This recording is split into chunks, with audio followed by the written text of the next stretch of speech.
All right, this is Brad with Bradget Designs out here in the garage to finally make a video going over the underseat tackle box trays. Several weeks ago, David Ramon reached out to me. He had come up with a clever design, posted it on Facebook group, and several people had reached out with interest, but he really wasn't looking to produce something like this, and reached out and wanted to know if I had interest, and of course I did. It's a very good idea. So I took his design and made a few tweaks to it to make it a little more usable, and we'll kind of get into some of those. But we'll basically want to do kind of an overall video just to show what these are, how they function, what the limitations currently are, where we're going to be moving forward to, but it will take a little time. Right now, the idea is just, let's get something out there that people can use, and I've built in some future compatibility now so that as I'm able to adapt this, we will be able to still have offerings and people won't have to get something new. So anyway, as we have it set up right now, obviously it's on a PDL 120. These will work with a 120 and a 106 PDL easily. Should work with a 136, a Big Water, a Predator. I just haven't really had a chance to take a look or get them to somebody who has one. But I don't see any reason why they shouldn't, but we'll definitely look into that. They will also work with the Sportsman series, just the paddle kayak. They do have a smaller diameter tube on the seat for those, as well as the MK and the the Minn Kota and the Autopilot. Unfortunately, because of the battery box that's underneath the seat, the Minn Kota and the Autopilot really aren't going to work. Basically, you would need probably a 2-inch front riser on the front of your Minn Kota or Autopilot to make this work. Not impossible.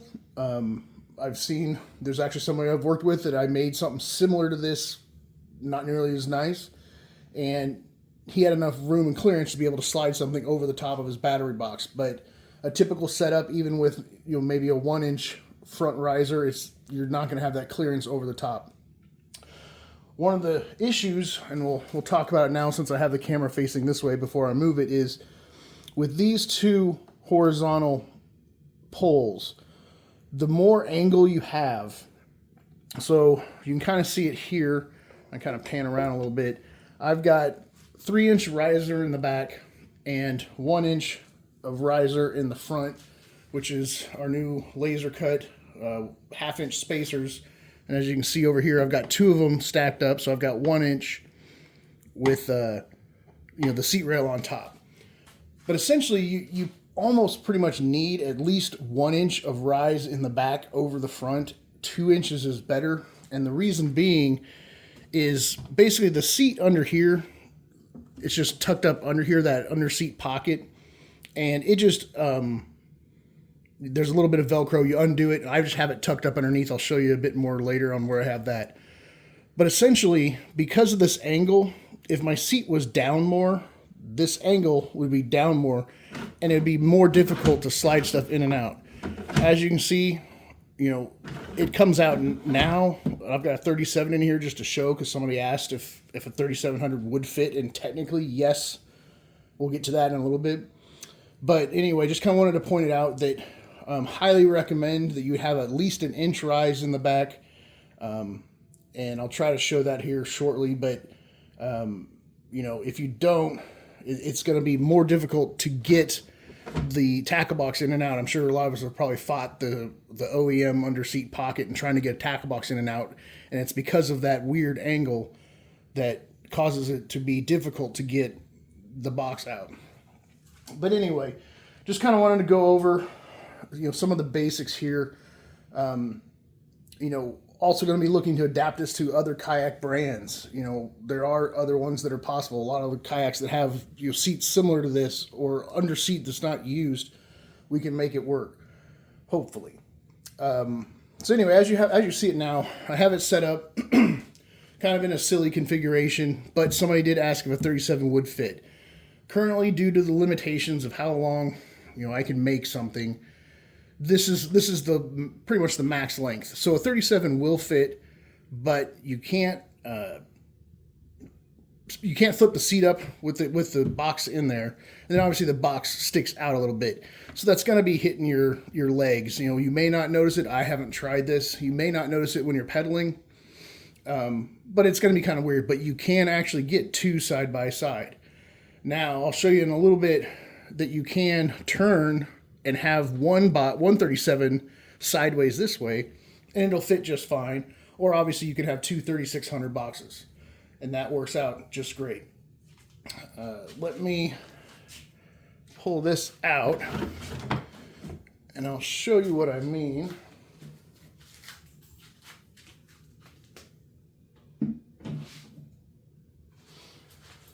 So what I was saying about the seat coming up is, as you can see, I've got a couple clips here, because another important thing is going to be how far back you have your seat. But as you can see with the 3600 box, you could easily lift your seat and everything stays right in place. Grab another 3600 box and I'll show you kind of what we're working with here.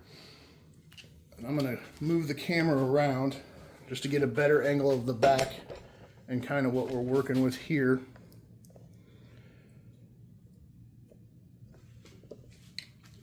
So basically, as you lift the seat up, you can kind of see how this functions underneath. And one of the designs that David originally had, he just had this kind of sitting on a metal strap, I believe. So one of the things I incorporated was these little clips. And the simplest solution for right now, as silly as it sounds, was a cheap yardstick.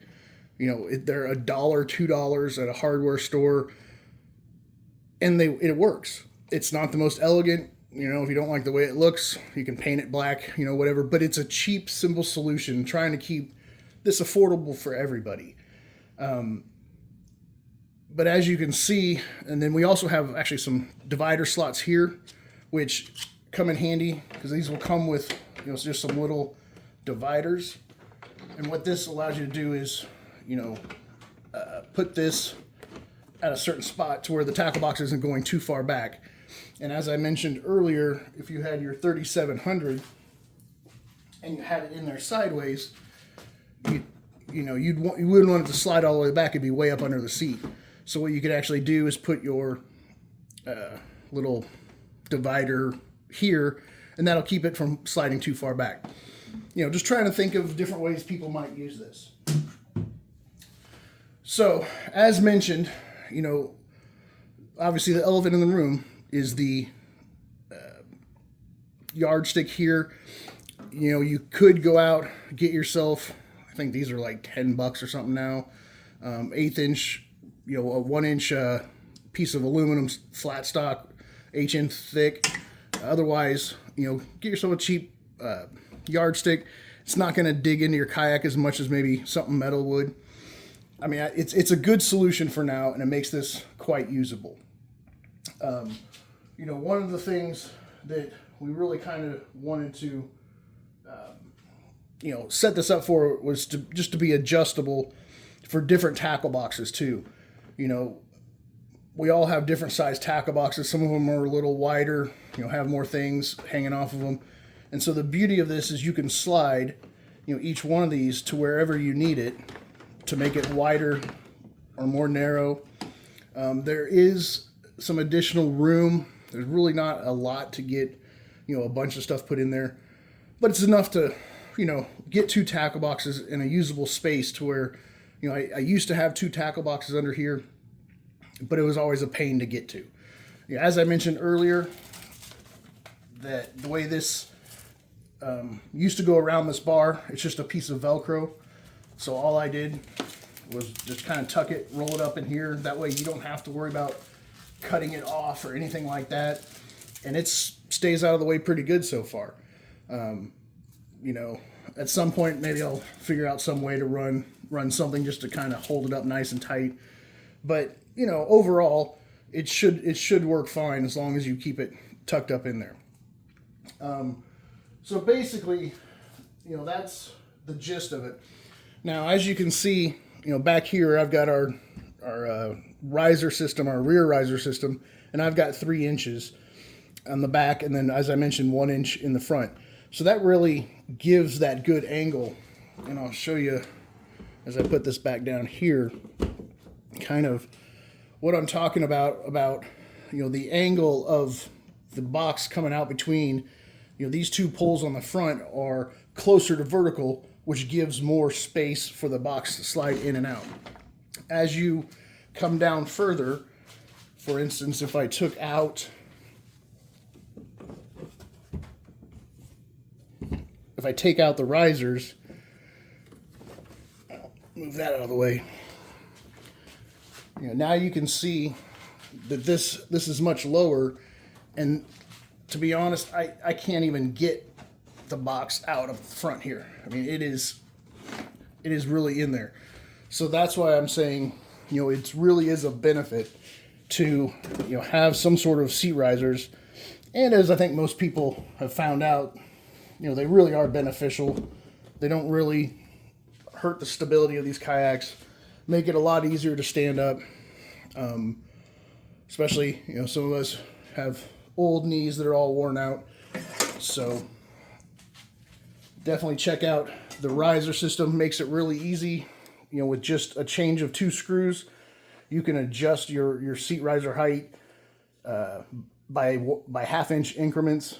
And that's really easy to figure out what feels best for you and how you use your kayak. So anyway, going back to this, again, kind of a brief overview, and I've got, where did I put them? So here's what the actual final design will be.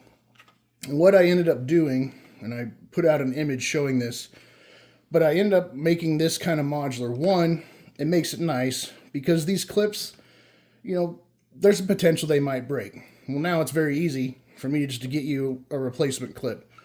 Number 2, there's a lot of mounting points now where we can work on some different mounting capabilities, which I'll get into and why this is important. But anyway, I just kind of wanted to show what the current and probably design I'm going to go with now will look like.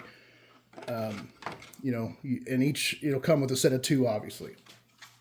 So the other big thing that's going to matter here is a lot of this is going to depend on, I guess, essentially how long your legs are, how far back you have your seat set. Essentially, as you can see here, as I slide the seat forward, you can only get to a certain point, especially on the far side over there, where this will start to fall in that cup holder. Currently, I've got this lined up to where if you look at your seat rail, this would be lined up to where if you had 4 open holes. So basically you're locked into the 5th hole.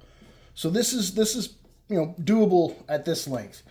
If you move any further forward, will it work? Maybe.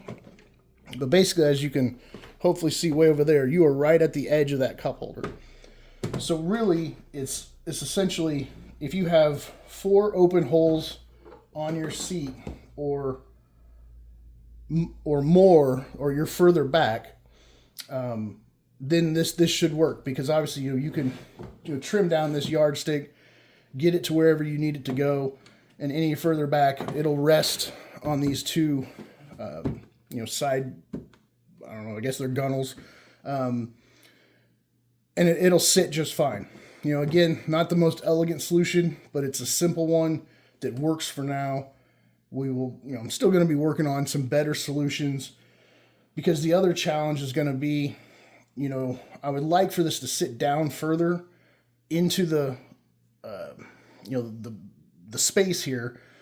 However, because of how these come in so far, the 2 outside ones typically are going to hit this no matter what, unless you have them all the way together.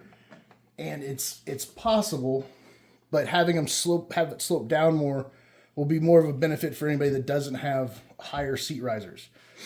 So again, working on some better solutions, as well as adapting this to other kayaks, other brands.